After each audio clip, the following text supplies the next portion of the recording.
Hi అందరికీ నమస్కారం అండి. Welcome back to Sarath updates YouTube channel. Telangana రాష్ట్ర ప్రభుత్వం పెన్షన్ లబ్ధిదారుల గురించి ఒక కీలక సమాచారం అయితే అందించింది. ఈ వీడియోలో మనం ఆ సమాచారం ఏంటో, అలాగే ఏ జిల్లా వారికి రేపు ఏ కేటగిరీలో వారికి ఈ పెన్షన్ డబ్బులు జమ చేయబోతున్నారు అనేది ఈ వీడియో ద్వారా మనం తెలుసుకునే ప్రయత్నం చేద్దాం. ఈ వీడియోను పూర్తిగా చూసే ముందు మీరు వీడియోని ఖచ్చితంగా లైక్ చేయండి. లైక్ చేస్తే ఇలాంటి సమాచారం మీకు అందించడానికి నాకు మోటివేట్గా ఉంటుంది. అలాగే ఛానల్ని సబ్స్క్రైబ్ చేయండి. జనాభా తగ్గుతుండటం ఒక ఆసక్తికరమైన విషయం. జనాభా పెరుగుతున్నప్పటికీ తెలంగాణ రాష్ట్రంలో చేయూత పెన్షన్ లబ్ధిదారుల సంఖ్య గణనీయంగా తగ్గుదల ఉంది. గత ఆర్థిక సంవత్సరంతో పోలిస్తే తెలంగాణ రాష్ట్రంలో ఇప్పుడు 60,000 మంది ఆసరా పెన్షన్లు తక్కువగా ఉన్నాయి. మూలాల ప్రకారం ఈ తగ్గుదలకు కారణాలు పుష్కలంగా ఉన్నాయి మరియు వాటిలో మరణాలు మరియు ప్రజలు ఒక ప్రదేశం నుండి మరో ప్రదేశానికి వలసలు ఉన్నాయి.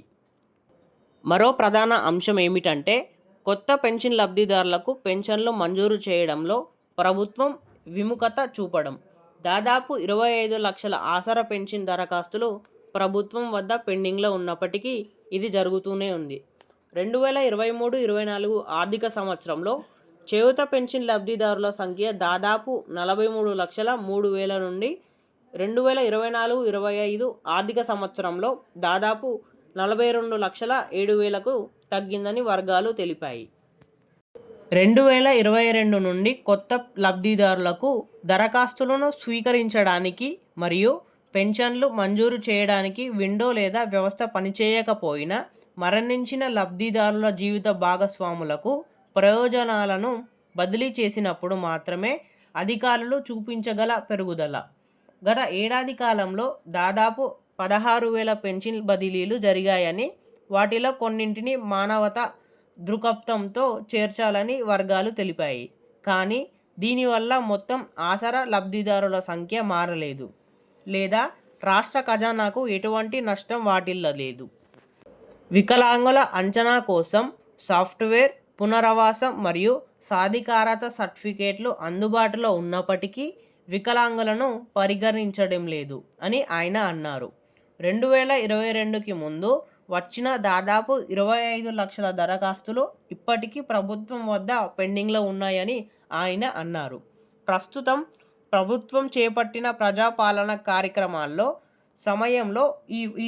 ఈ సమయంలో వచ్చిన అనేక దరఖాస్తులు పెన్షన్లకు సంబంధించినవని ఇక్కడ పేర్కొనడం జరిగింది.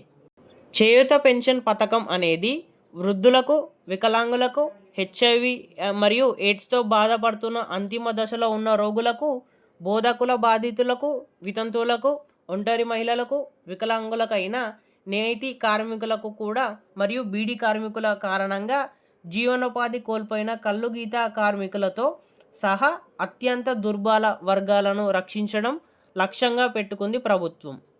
ఈ పథకం కింద రాష్ట్ర ప్రభుత్వం 2,016 పొందుతున్న వారికి 4,016, అలాగే 4,016 పొందుతున్న వారికి 6,016 చొప్పున ఆసరా పెన్షన్ని చేయూత పెన్షన్గా మార్చి ఇవ్వడం జరుగుతుంది. ఇలాంటి పెన్షన్ గురించి లేటెస్ట్ అప్డేట్స్ కోసం మన ఛానల్ని సబ్స్క్రైబ్ చేయండి. అలాగే వీడియోలో కొంచెమైనా ఇన్ఫర్మేషన్ తెలుసుకున్నట్టు అనిపిస్తే వీడియోని ఖచ్చితంగా లైక్ చేసి మీ మిత్రులకు షేర్ చేయండి.